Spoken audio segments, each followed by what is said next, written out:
नमस्कार, रामराम मंडळी. गुरु अँड मम्मीज ब्लॉगमध्ये तुम्हा सर्वांचे मनापासून स्वागत आहे. तर नेहमीप्रमाणे आठवड्यातून एक दिवस ह्या लॉंग व्हिडिओमार्फत मी येते तुमच्या भेटीला. तर आठवड्यातून एक दिवस ना देवघराची डीप क्लिनिंग ही ठरलेलीच असते आणि त्यामुळे नेहमीप्रमाणे मी आज डीप क्लिनिंग करायला घेतली आहे. आणि त्यासाठी ना सर्वात अगोदर जी काही भांडी घासायची होती ती सर्वात अगोदर बाजूला काढून घासून घेतली.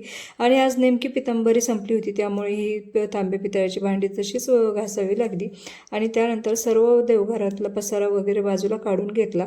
कारण रोजच्या घाईगडबडीमध्ये ना फक्त आपलं देवांना पाण्याने आंघोळ घालायची, हळदी कुंकू लावायचं आणि दिवा वगैरे एवढंच करत असते. परंतु आठवड्यातून एक दिवस डीप क्लिनिंग करून घेते, त्यामुळे मग झाडू वगैरे मारणे हे येतच, कारण खूप जास्त धूळ साचलेली असते. नेहमीप्रमाणे क्लिनिंग करताना टी व्हीला बातम्या लावल्या होत्या आणि त्यावेळेस ना अजितदादांची बॅड न्यूज समजली. खरंच मन एकदम ना उदास होऊ लागलं. का माहिती नाही, कारण मला तर राजकारणातलं एवढं समजत नाही, परंतु ना राजकारणातली एक मोठी आणि महत्त्वाची व्यक्ती या महाराष्ट्राने गमावली असं वाटू लागलं. आणि त्यासोबतच ना माणसाचं आयुष्य कसं आहे ना, कितीही पैसा असला काही असला तरी मृत्यू कोणी विकत घेऊ शकत नाही किंवा त्याला टाळू शकत नाही असं म्हणता येईल. कारण एवढी धडधाकट असलेली व्यक्ती अचानक तिचा मृत्यूची बातमी येणे एकदम धक्कात बसून जातो. आपल्यासारख्या जनतेलाही असं हे म्हणजे हे एवढा मोठा धक्का बसतोय, तर त्यांच्या कुटुंबाला किती बसला असेल. असो, हळहळ व्यक्त करण्याशिवाय ना वेळ कोणीही परत आणू शकत नाही. आणि त्यानंतर सर्व मंदिरातले देव वगैरे बाजूला काढून घेतले आणि त्यानंतर हे असं झाडू वगैरे मारून घेतला.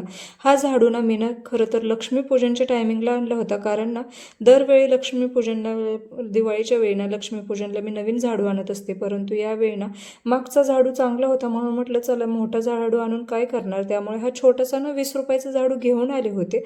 आणि म्हणजे तेव्हा वाटलं नव्हतं की हा मला अशा प्रकारे उपयोगी पडेल. मी आपलं सहज लक्ष्मीपूजन करण्यापुरता आणलं होता, परंतु नंतर आणल्यानंतर लक्षात आलं की चला आपल्याला देवघरासाठी हा खूप छान उपयोगी पडेल.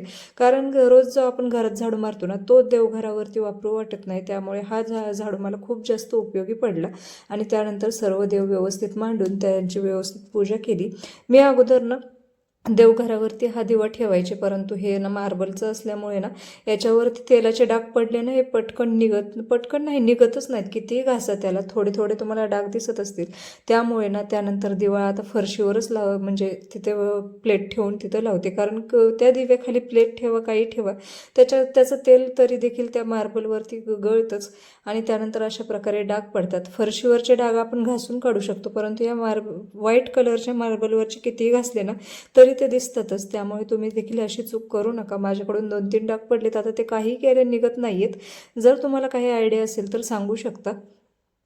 अशा प्रकारे आपली छान अशी देवपूजा झाली. त्यानंतर ना आठवड्यातील नेहमीची कामे ते म्हणजे ना या शेंगा फोडणे, कारण ना घरच्या शेंगा होत्या, ते भाजीला तर लागतातच. सोबतच डॉक्टरांनी ना गुळ शेंगदाण्याचे लाडू खाल्लेत आणि हे लाडू ना म्हणजे खूप दिवसांनी बनवल्यामुळे मला वाटतं ना माझ्यापेक्षा जास्त आता गुरुला खूप जास्त आवडू लागले. तर अगोदर तो खात नसायचा, परंतु आता खूप दिवसांनी मी बनवायला घेतले ना तेव्हापासून आता तो खाऊ लागला आहे.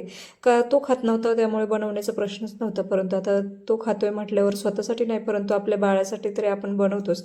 आणि हे ना नेहमीचंच असतं. आता किती म्हणजे रोज रोज तर दाखवणं शक्य नाही आणि तुम्ही देखील बोर व्हाल, त्यामुळे कधीतरी दाखवत असते. आणि अशा प्रकारे म्हणजे सर्व शेंगा फोडून भाजून घेतल्या. आणि खरंच याच्यामध्ये दिसायला 1-2 मिनिटाचा व्हिडिओ दिसतो, परंतु खूप वेळ जातो. आणि त्यात शेंगा वगैरे शेंगदाणे भाजणे वगैरे हे तर खूप जास्त म्हणजे लाडू बनवायला एवढं काही शेंगदाणे भाजल्यानंतर एवढं काही झंझट नसते, परंतु ते शेंगा फोडा ते भाजा वगैरे याच्यामध्ये खूप वेळ जातो. आणि माझी अशी सवय आहे की शेंगदाणे मी एकदम स्लो गॅसवर भाजत असते, त्यामुळे शक्यतो ना भांडी घासता घासता मी हे काम घेत असते. परंतु आज संध्याकाळी घेतलं होतं, म्हटलं चला वेळ आहे तोपर्यंत बारीक गॅसवर भाजून घ्यावं. त्यानंतर सर्व शेंगदाणे वाटून घेतले आणि भाजीसाठी थोडंसं कूट बाजूला काढलं आणि लाडूसाठी वेगळं केलं. आणि अशा प्रकारे हे सर्व लाडू वळून व्यवस्थित भरून ठेवले. आता हे लाडू ना 8 दिवससुद्धा जात नाहीत, त्याच्या अगोदरच संपतात. त्यामुळे रोज रोज तुम्हाला काय तेच दाखवणार, त्यामुळे मग कधीतरी अशा प्रकारे दाखवत असते. आणि कसं आहे ना, स्वतःसाठी जर काही बनवून असं खायचं म्हटलं तर आपण कंटाळा करतो, परंतु आपल्यासोबत जर आपली फॅमिली ते देखील आवडीने खात असतील, स्पेशली आपली मुलं जर खात असतील ना, तर आपण तो कंटाळा जरा दुर्लक्ष करतो आणि अशा प्रकारे काही ना काही बनवत असतो. आणि यामुळे ना गुरुच्या वेळी मी ना जरा कंटाळा करायची, परंतु यावेळेस ना गुरुमुळे काही ना काही प्रेग्नन्सीमध्ये सतत तोंड चालू असतं. आणि हा डब्बा आहे ना, हा ना ज्यावेळेस मिस्टर रिलायन्समध्ये होते ना, तेव्हा त्यांना दिवाळीमध्ये मिळायचा. याच्यामध्ये काहीतरी स्वीट वगैरे असं मिळायचं आणि तो डब्बा मी स्पेशली अशा म्हणजे लाडूंसाठीच ठेवला होता. खूप छान वाटायचं मला असं टी व्हीमध्ये वगैरे अगोदरच्या बघितलं ना का, म्हणजे पिक्चरमध्ये, मराठी पिक्चरमध्ये लाडूंचा डब्बा वगैरे, तर छान वाटायचं. म्हणून म्हटलं चला आपण देखील असेच प्रकारे लाडू बनवून ठेवूया.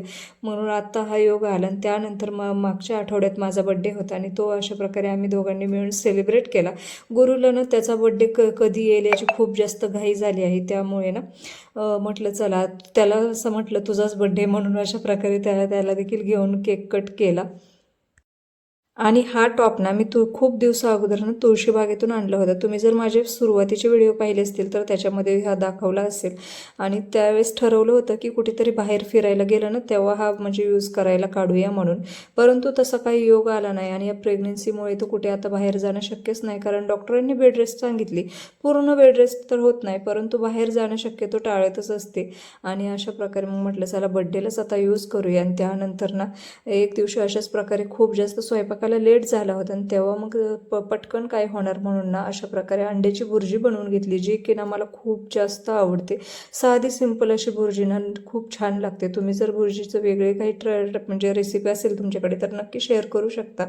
आणि त्यानंतर ना मी इथे बनवायला घेतलं होतं श्रीखंड, जे की आमच्या घरात खूप जास्त आवडतं. आता हे श्रीखंड बघू शकता तुम्ही ना, एकदम पनीरच्या गोळ्यासारखं एवढं जास्त घट्ट झाले.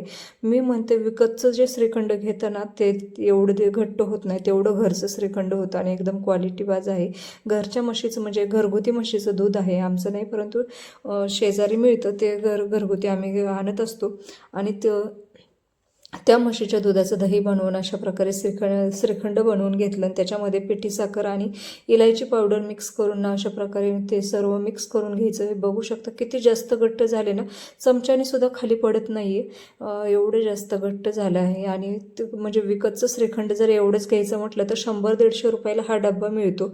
आणि तेच घराच्या घरी म्हटलं तर बघा एकदम कमी किमतीमध्ये स्वस्तात मस्त एकदम छान असं आणि एकदम विकतच्या सारखी याची टेस्ट लागते. खूप छान बनतं.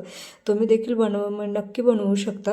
काही नाही, फक्त दही जे आहे ना ते एका एका कापड्यात बांधून पाणी नितळायला ठेवायचं आणि त्याचं पाणी पूर्णपणे नितळल्यानंतर अशा प्रकारे जो गोळा बनतो ना त्या गोळ्याचा अशा प्रकारे श्रीखंड बनवून घ्यायचं. एकदम छान बनतं. तुम्ही देखील एकदा बनवल्यानंतर सतत बनवत राहाल, ट्राय कराल. तर कसा वाटला आजचा व्हिडिओ कमेंट करून नक्की कळवा. आपले व्हिडिओ आवडत असतील तर व्हिडिओला लाईक करा आणि आपल्या चॅनलला सबस्क्राईब करायला अजिबात विसरू नका, जेणेकरून तुम्हाला ना माझे काही नवनवीन आणि वेगवेगळे जर तुम्हाला वाटत असतील तर ते व्हिडिओ पाहायला मिळतील. तर धन्यवाद. भेटूया अशाच आणखीन नवनवीन वेगवेगळ्या व्हिडिओमध्ये.